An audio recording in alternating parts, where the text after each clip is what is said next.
السلام عليكم ورحمة الله وبركاته.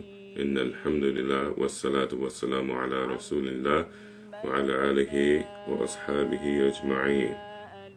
Hello everybody. This is Bible study.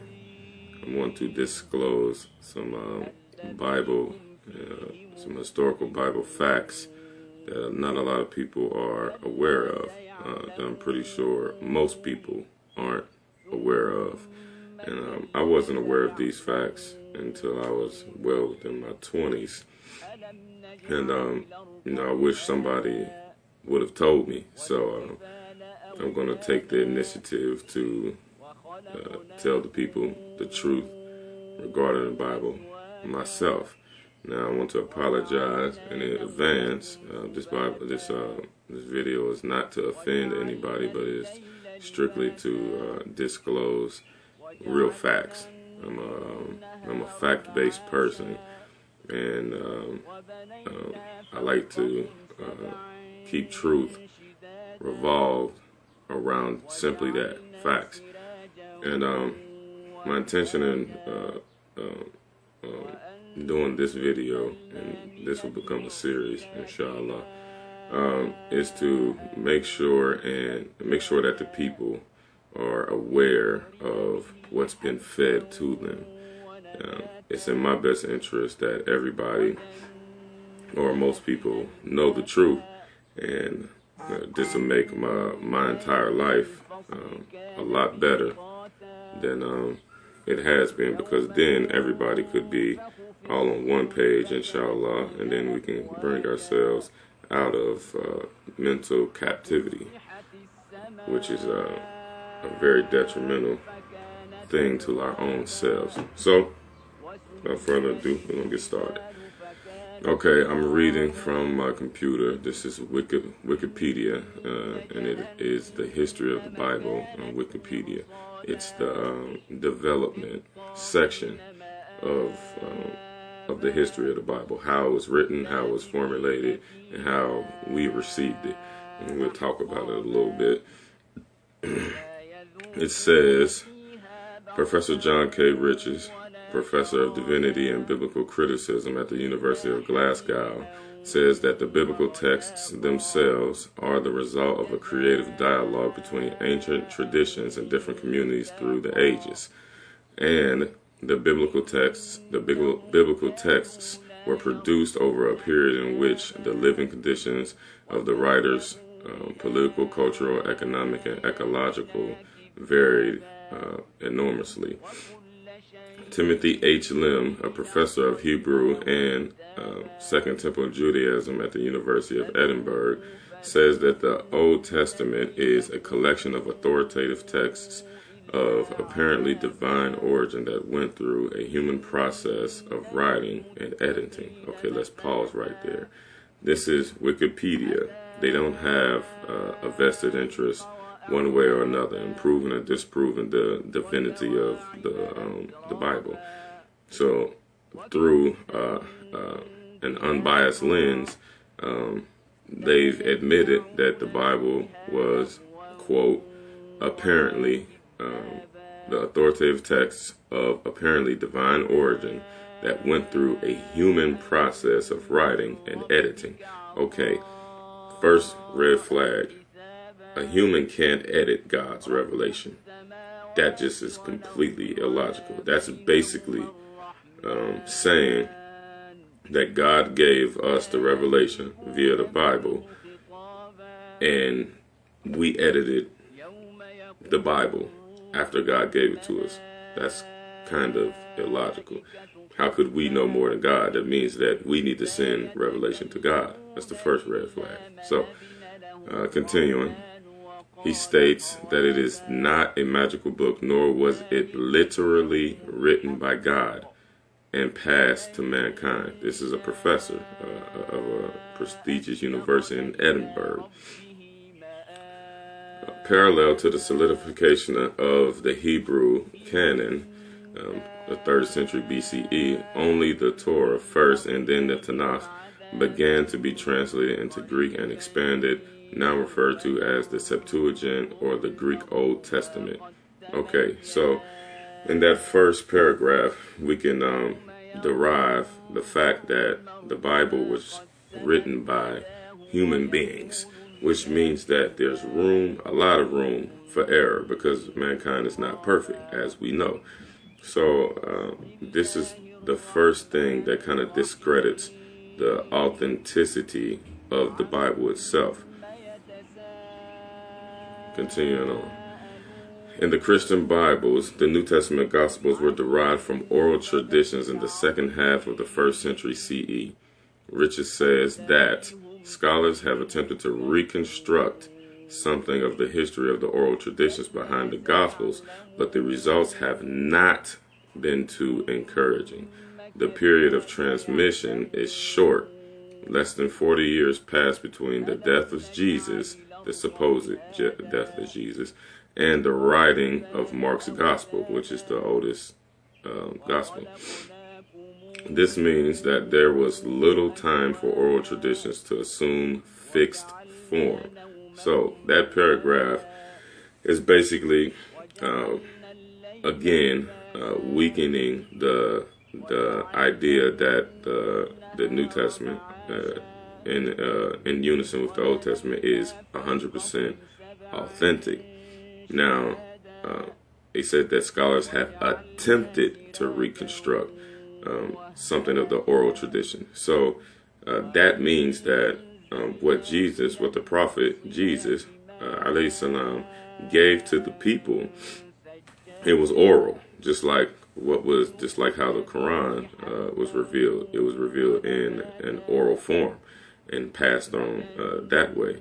But the scholars, they lost that oral tradition, and there was an attempt to resurrect those oral traditions, which we can see in the variants of the 4 Gospels reports.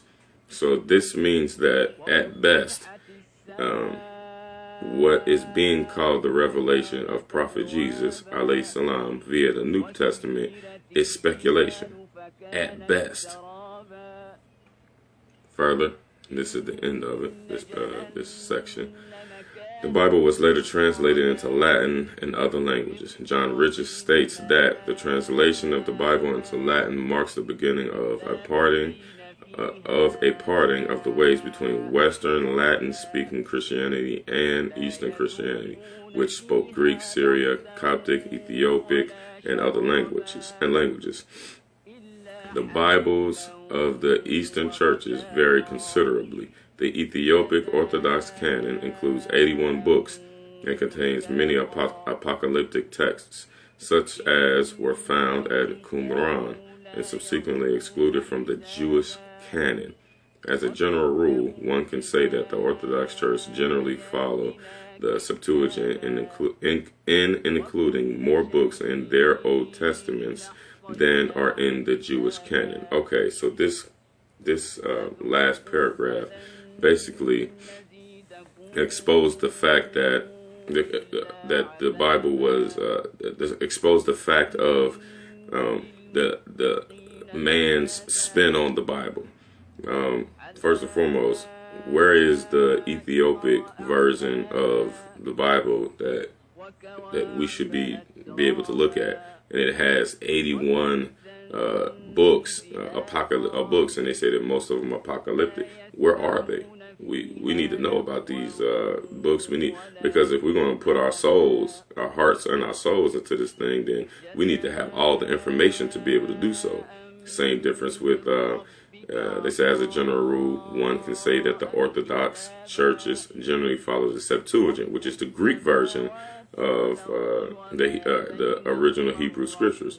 Where are the original Hebrew scriptures that the Greek versions, the Septuagint, was based off of, so that we can make sure that there's accuracy there? If we can't cross-reference to make sure and check, like if a problem in interpretation or any type of problem arises, we have to have the original copy in order to be able to check and make sure that the actual copy is correct. So how do we know that the copy that we have is actually based off of the original text, the original Hebrew text, and we don't have the Hebrew text. And if we do have the original Hebrew text, why do we need to copy it? Now, we can have translations of these books, but as far as my 12 plus years of studying, the original Hebrew scriptures don't exist. Now, they said that, and including, this is in the Septuagint, and including more books in their Old Testament than are in the Jewish canon. So why do the Jews have one version of the Old Testament and the Christians have a different version of the Old Testament? Which one is correct? Now, I know everybody wants to be, happy and go lucky and say, hey, everybody's going to make it. There are many doors inside of the mansion. Big problem there, because the Jews are saying one thing, the Christians are saying another thing, and the Muslims are saying something completely different than both of them. So as a true worshiper, a true believer, and a true seeker of knowledge and truth, it's our job to find out who's telling the truth. This is what study is about, and this is actually how I became a Muslim. So I want to bring more evidence to this study. I have a verse here, 2 verses, and they come from the books of 2 Sam and 1 Chronicles. Now, the simple fact that the books in the Bible were written by men in different time periods, as far as I can be able to study and see, I think it was about 1,400 years in its development, and about 40 different authors. None of them lived all at the same time and kind of passed the teachings down from the source all the way through. That didn't happen. It was kind of everybody putting their idea on what they thought revelation was, and wherever they had received whatever their source was. Still, nobody knows what the actual source of the revelation of the Bible was. People claim that the source is God, but what I'm about to read is evidence that the source of the Bible, in any part of the Bible, well, not any part of it, because some parts of it are remnants of true revelation, but the Bible as a whole could not have logically been from God. And I'm going to show you why now. In 2 Sam, verse 24, chapter 24, verse 1. 2 Sam 24:1. It reads, "The Lord was very angry with Israel. He stirred up David against them. He said, go count the men of Israel and Judah." Now, if you turn to 1 Chronicles, chapter 21, verse 1, we have a narration of the same story, but it has to be a different person. It says, Satan rose up against Israel. He stirred up David to count the men of Israel. Big problem. And this is 2 different authors writing about the same event.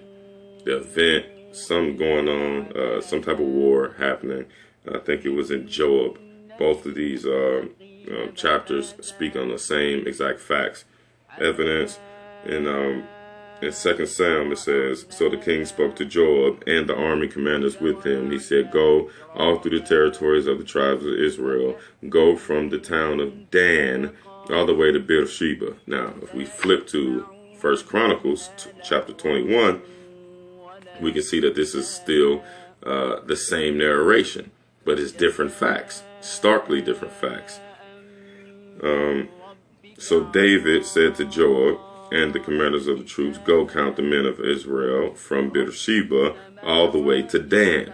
So this is an event about Beersheba in the town of Dan, and David was supposedly inspired to count the troops of the house of Israel. But the question is, who inspired David?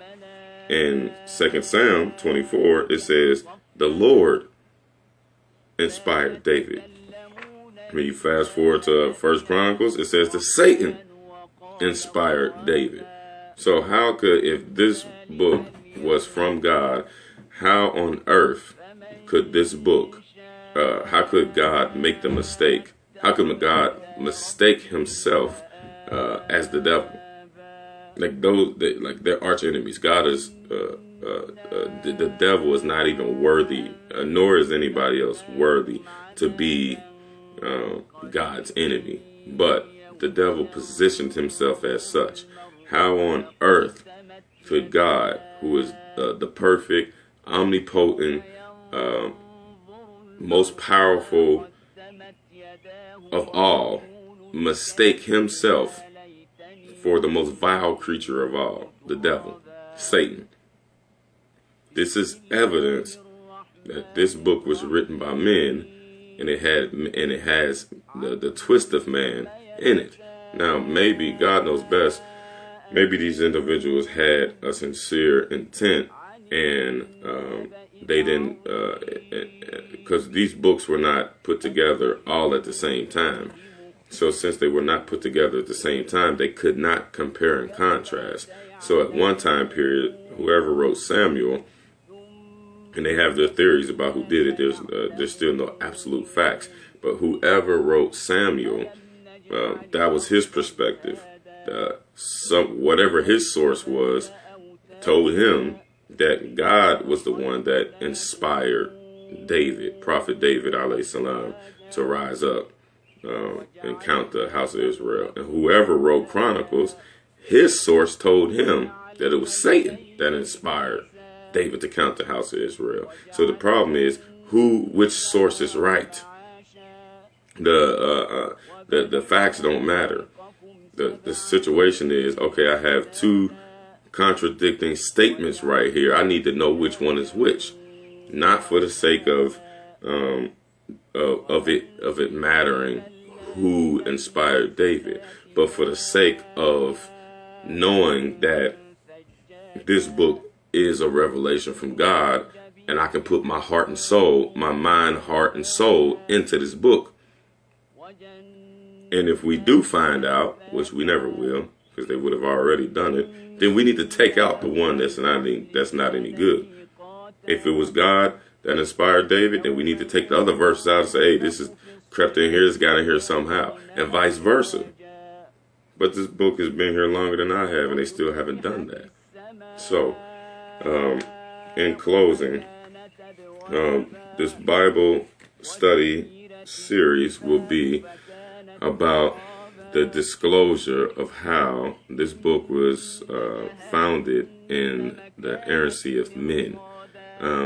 This is what led me to the study of the Holy Quran, and what influenced me to become a Muslim, because the Holy Quran has a whole entire different situation in its construction, a whole complete different situation. And a lot of people say, well, the Quran is just like the Bible. It was written by men too. It kind of wasn't. Nobody in the entire world can go and do what I just did with the Bible with the Holy Quran. It just can't happen. It might hurt everybody's feelings because grandma raised us in the church, and everybody's practicing Easter. Everybody's celebrating Christmas. The whole entire world, our known world, is doing this. So yeah, nobody wants to be the odd man out. You know, nobody wants to know that for 20-some years or for the entirety of their life that they've been wrong. But if you are a true and sincere believer, and I hope that God counts me as one of those, my grandmother, who raised me in the church, she can't get me into heaven. It's only going to be God's grace that's going to be able to get me inside of heaven. And if I'm too arrogant to admit that something ain't right here, just because it has been hammered into me by my culture, then so be it. It doesn't make sense that I follow the masses and the masses are going in the wrong direction. I don't want to be that guy. I don't want to be that dude that that's on a path, but it's the wrong path. And there are many different versions or many different contradictions that I'm going to disclose in this series, and hopefully not to make a stir amongst the people, but to enlighten the people, and for this and for the sake of bettering the quality of our lives. My life didn't change until I became a Muslim, because there's a divine connection that a person can make with the Holy Quran, and it will affect your life in a positive way, factually. It changes people. It has been proven to change people and to actually put us on those perceived biblical concepts. When I was a Christian, I never followed anything that the good parts that the Bible said, like not having sex without marriage, not running around in the streets. Not saying that all of the Christians do this, because a lot of them don't. But the problem is, there's a verse in the Holy Quran when Allah subhanahu wa ta'ala says that the Jews and the Christians, they worship their priests, their pastors, and their rabbis. And then a man came and confronted the Prophet Muhammad sallallahu alaihi wasallam about this, and he said, "Man, do you say that the Jews and the Christians worship the pastors and the rabbis?" And he said, "Yeah, this is what the Holy Quran said." And mind you, the Holy Quran was given to the Prophet Muhammad sallallahu alaihi wasallam from God, and there's evidence that proves this. Check out my videos on Facebook and YouTube about what is the Holy Quran. I break that whole, I do a 3-part series, and I break that whole thing down on how you can actually prove that the Holy Quran came from God. So this man asked the Prophet Muhammad sallallahu alaihi wasallam this. Once he asked him this, the Prophet sallallahu alaihi wasallam responded that the priests, the pastors, and the rabbis changed the revelation from its original form. So since they edited it, then this means that now I'm listening and tuning into what this rabbi or this pastor has said, and I have left what God said. It's simple facts. We don't have to make it an elaborate argument of any sort. The evidence is proof. I just looked it up on Wikipedia. I read it to the people, and people can research it themselves. Even there's a lot of Christian blogs that admit, because they're aware of the contradictions and the mistakes inside of the Bible as a result of man, they still are arrogant and say that the book is inspired by God. It wasn't actually written by God. That's a dichotomic statement. That doesn't make sense. I don't want anything unless it's strictly from God. I want the horse's mouth. I don't want the dude I don't want the mediator, because the mediator is always going to cause you trouble. And his thoughts, his ideas crept into that. Now I'm following and incorporating some dude who I don't know, his ideas into my life, my heart, and my soul. So if God wanted me to, for example, pray 5 times a day, but that's not inside of this book, which had been edited by men, then I'm going to be missing out on what God actually said, because I'm following a book for cultural reasons. This is the only reason why everybody is Christian inside of this country, because of culture. Christianity was forced on the people. It was not, nobody went and studied and made a conscious, logical decision to become a Christian. That didn't happen. And if they did, something's kind of wrong. Same thing with Judaism. Something's kind of wrong. Because the Holy Quran makes a beautiful point, which is what helped me make my reversion to Islam. It says that the Jews say that the Christians have nothing to stand on, and the Christians say that the Jews have nothing to stand on. But they both profess to follow the same book. So it doesn't matter what they say, you have to go to their book, because the book is supposed to be the revelation. It's supposed to be the authority in the matter. If I'm wrong, the book is supposed to be able to correct me. Problem is, the book itself is not corrected. This is the biggest issue. So no matter what Grandma says, no matter what Reverend so-and-so says, no matter what Deacon such and such says, none of those individuals are greater than the religion themselves. They have to learn from the religion. The religion doesn't have to learn from them. So if it's proven that the actual source of the belief system is incorrect, then how can the belief system, how can the people who adhere to the belief system be correct?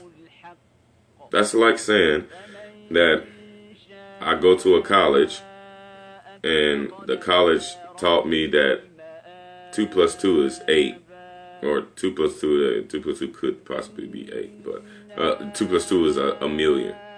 And I get a degree and a certificate saying that I graduated from that college. Does this make me right? This college taught everybody that 2 plus 2 is a million. So just because I'm proud about the fact that I belong to a world of people who graduated from this college, it still doesn't make it right.